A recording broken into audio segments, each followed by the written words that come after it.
Olá galera, esse é o canal de Boas com o Ita, eu me chamo Isaías Costa e nesse vídeo eu vou resolver uma questão de física muito boa mesmo, gente, que ela mistura três assuntos. Ela mistura cinemática com leis de Newton e com campo elétrico. Aí talvez você esteja pensando, vixe, dá para fazer, professor Isaías, umas questões tão loucas assim, misturando vários assuntos? Com certeza, isso aqui é a cara do Ita.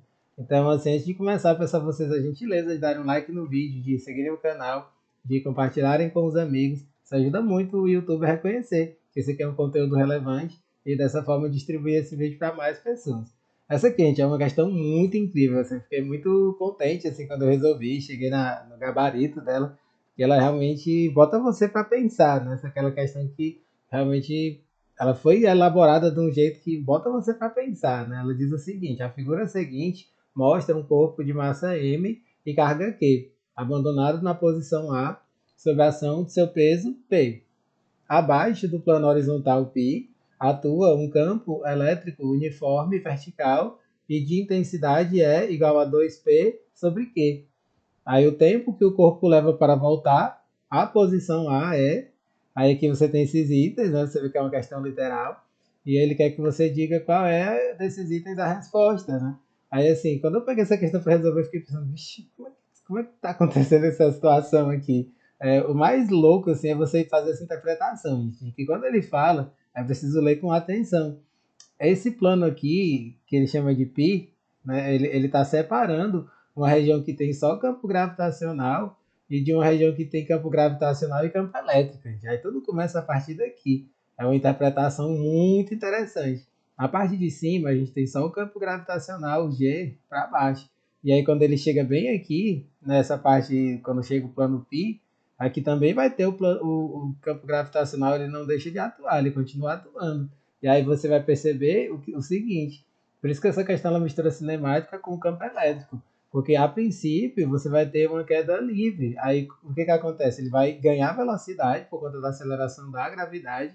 Quando ele chega no plano π, e ele adentra essa região que tem um campo elétrico, vai existir uma força elétrica para cima que faz com que ele desacelere, chegue até um certo ponto, e aí depois ele volte, acelere, volte para cá, e aí ele perca a velocidade e volte para aquele ponto, gente. É muito interessante.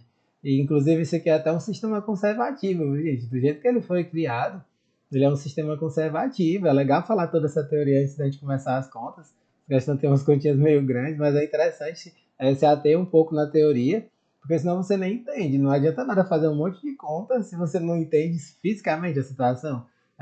Se você permitir, isso aqui vai ficar com intensidade infinita. Assim, ela vem, ganha velocidade, desacelera, chega num ponto onde ela perde total aceleração, ganha aceleração, ganha velocidade, chega aqui, perde velocidade, vai lá para cima e ela fica nesse movimento infinitamente. É isso que está acontecendo, beleza? A gente deu para entender a situação física que a gente tem nesse problema. Feito isso, a gente precisa se ligar dos tempos. Aí aqui, gente, eu não vou perder tempo na parte de demonstrações, eu não vou ficar fazendo demonstrações, porque essa questão ela tem muita conta. No princípio, a gente tem uma queda livre, né? E aí a gente tem que se ligar do tempo de queda numa queda livre. Tempo de queda numa queda livre. Aqui a gente está trabalhando com uma queda livre a princípio, né? E aí esse aqui eu não vou, como eu falei, eu não vou perder tempo com demonstrações, porque a gente perde muito tempo de vídeo com isso. Tempo de queda, inclusive você que esteja se preparando para essas provas de ITA, entre outros, isso aqui tem que estar na veia, viu, gente? Eu sempre digo para os alunos, algumas expressões você tem que saber na veia. Uma dessas é a expressão do tempo de queda, que é a raiz de 2h sobre G. Isso aqui você tem que saber do jeito que você sabe a tabuada. O tempo de queda é raiz de 2h sobre G. E aí pronto, aqui você já sabe o tempo que ela vai levar para chegar nesse pontinho aqui. Eu vou até chamar de ponto B, né? O tempo que ela vai levar para chegar no ponto B vai ser esse. E aí outra coisa também que você tem que saber bem, isso aqui a gente demonstra até pela conservação da energia também, que a velocidade é raiz de 2GH. Essas duas expressões, elas têm que estar totalmente memorizadas. São duas expressões que você tem que saber na veia como é que são. Elas são fáceis de serem memorizadas. Tempo de queda raiz de 2h sobre G e a velocidade com que ela chega no ponto B, vou até chamar aqui de VV, vai ser raiz de 2h sobre G. Aí pronto, gente, quando ele chega aqui, é a parte mais interessante, agora que vai entrar o campo elétrico, né? Quando ela chega aqui, ela vai chegar num certo ponto, eu vou aqui fazer um esboço, né? Eu vou fazer aqui um esboço dessa carga. Ela vai chegar num certo ponto onde ela vai perder completamente a velocidade. E aí a gente tem uma força elétrica atuando aqui para cima, né? Força elétrica para cima, e a gente tem o peso mg para baixo. E aí ela vai perdendo velocidade, né?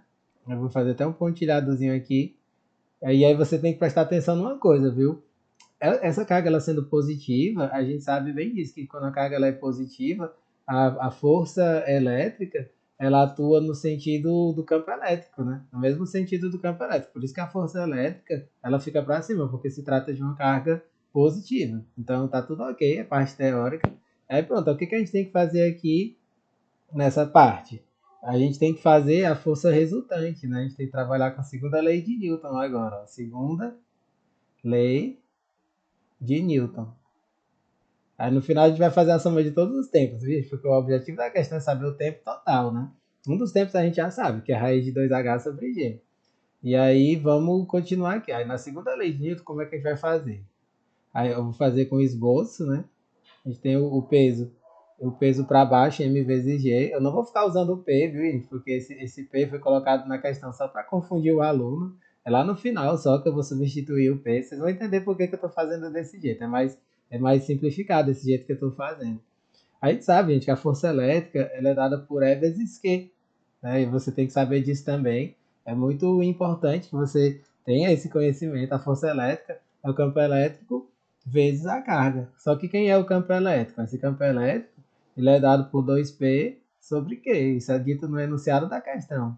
O campo elétrico é 2P sobre Q. Aí você multiplicando por Q, você corta, Q vai embora com Q, você já vê que ela vai ser 2P. Interessante, né? Você vê que ela vai ser uma força de 2P, e aí esse 2P eu já vou substituir por 2mg. Ó. Já fiz toda a substituição necessária. Aí aqui a gente vai fazer a força resultante é igual a massa vezes a aceleração. Aí como é que vai ser a força resultante? Ela vai ser mg menos 2mg igual a m vezes a. Ou seja, vai ficar menos mg igual a m vezes a. Você corta m com m, vai embora, m com m. Aí você vê que a aceleração ela vai ser menos g. Ou seja, quando você tem essa parte daqui de baixo, olha que interessante, gente. Até fisicamente é legal a gente se ater um pouco nisso. Ó, você tem uma gravidade g para baixo e como se fosse uma gravidade 2g para cima. Aí no contrabalançar, ela fica menos g. Né? É como se fosse 2g para cima e g para baixo. Aí fica menos g, ou seja, uma aceleração de g para cima. E aí pronto, a gente já sabendo disso, a gente vai começar a ver o tempo aqui dentro, né? Aí vamos começar, a gente vai fazer esse cálculo agora. O tempo dentro do campo elétrico. A gente vai fazer agora o cálculo do tempo dentro do campo elétrico. E o mais legal é a gente perceber isso, gente, que assim, o que acontece? Ó? Primeiro ele vai desacelerar, depois ele vai acelerar. Eu vou até fazer um esboçozinho aqui, ó. Ele vai desacelerar a princípio, né? Ele vai cair com uma desaceleração. Aqui a gente vai ter uma aceleração de menos g. Isso aqui no primeiro momento, né? E aí, enquanto ele está caindo. E aí, o mais legal é isso aqui, depois quando ele vai subir, né, fazer aqui esse mesmo esboço, né? Quando ele for subir, a aceleração ela vai ser de g, né? Ela vai ter uma aceleração de g para cima. Olha, por que ela fica mais g? É como eu estava mostrando, é como se você tivesse 2g para cima e g para baixo. Aí o resultado aqui da gravidade, a aceleração aqui que seria tipo uma aceleração gravitacional resultante, digamos assim, né? Se você quiser usar um termo bem genérico, ela é g para cima, dentro do campo.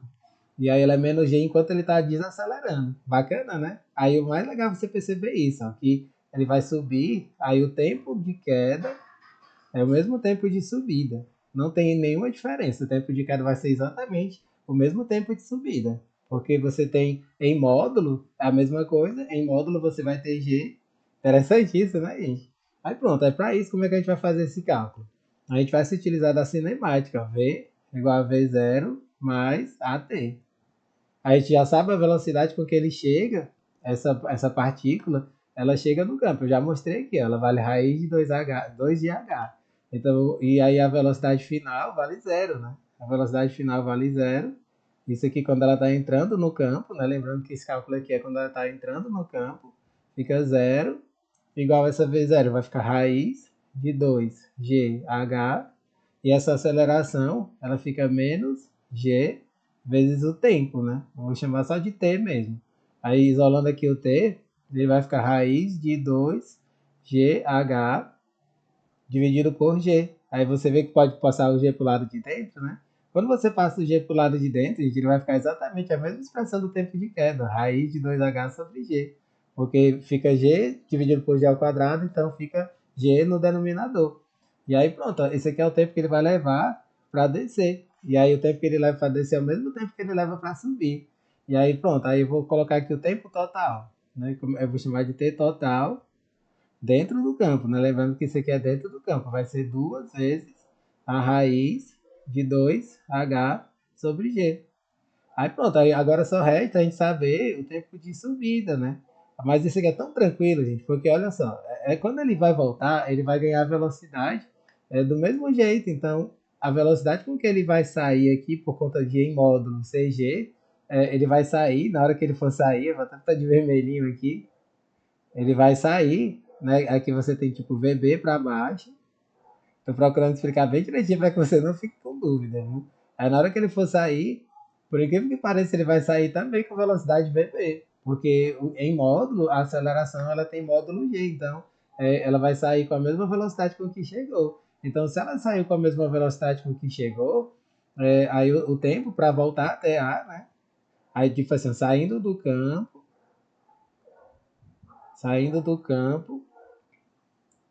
até o ponto A, né? Saindo do campo até o ponto A. O tempo que ele vai levar já está determinado. O tempo de subida, digamos assim, ele também vai ser raiz de 2H sobre G. Então pronto, aí como é que vai ser o tempo total? Agora é só somar tudo, gente. Aqui você vê que é como se você tivesse o mesmo tempo dentro do campo e fora do campo. Aí vamos lá, tempo total. O tempo total vai só você somar. Vai ser tipo assim, o tempo dentro do campo é o mesmo tempo fora do campo. Ó. Você vai ter, vou até colocar aqui, o tempo fora mais o tempo dentro do campo. Fazer assim para ficar bem explicadinho. O tempo fora vai ser 2 raiz de 2H sobre G. E o tempo dentro do campo é a mesma coisa. 2 raiz de 2H sobre G. Então vai ficar o quê? Vai ficar 4 raiz de 2H sobre G. Aí você vai passar esse 4 para o lado de dentro. Quando você passa o 4 para o lado de dentro, ele fica 16. E o 16 vezes 2 fica 32. Raiz de 32H sobre G. Aí aqui, gente, já poderia ser a resposta, mas você vê que não tem nos itens, né? Porque ele quer que você faça essa substituição por P. Então, aqui o que, que eu vou fazer? Como se eu multiplicasse por M e dividisse por M. Ó. Olha só como é simples. Né? Eu vou multiplicar por M e dividir por M. Se eu multiplicar por M e dividir por M, essa expressão, embaixo o que, que eu vou ter? Eu vou ter P embaixo. Então vai ficar raiz de 32H vezes M dividido por P. Isso aqui é só uma manipulaçãozinha para poder ficar com a resposta igualzinha do que está lá nos itens, né? Aí qual é o item que mostra exatamente isso? Raiz de 32 HM sobre P. Letra A. E essa é a nossa resposta, gabarito letra A. Muito bonita essa questão, né? Gente, você vê que ela é completaça, né? Ela envolve cinemática, leis de Newton, né? Segunda lei de Newton, força resultante. E essa parte de velocidade, né? Essa equação da velocidade, os tempos que você vai trabalhar dentro e fora, é muito legal. O campo elétrico, né? O campo elétrico como sendo força vezes, a força igual ao campo vezes a carga, todos esses conceitos estão embutidos nessa questão, né? Espero que vocês tenham entendido tudo direitinho. Não deixem de dar um joinha no vídeo, compartilharem com os amigos e acompanhar os próximos vídeos que forem chegando. Valeu, galera!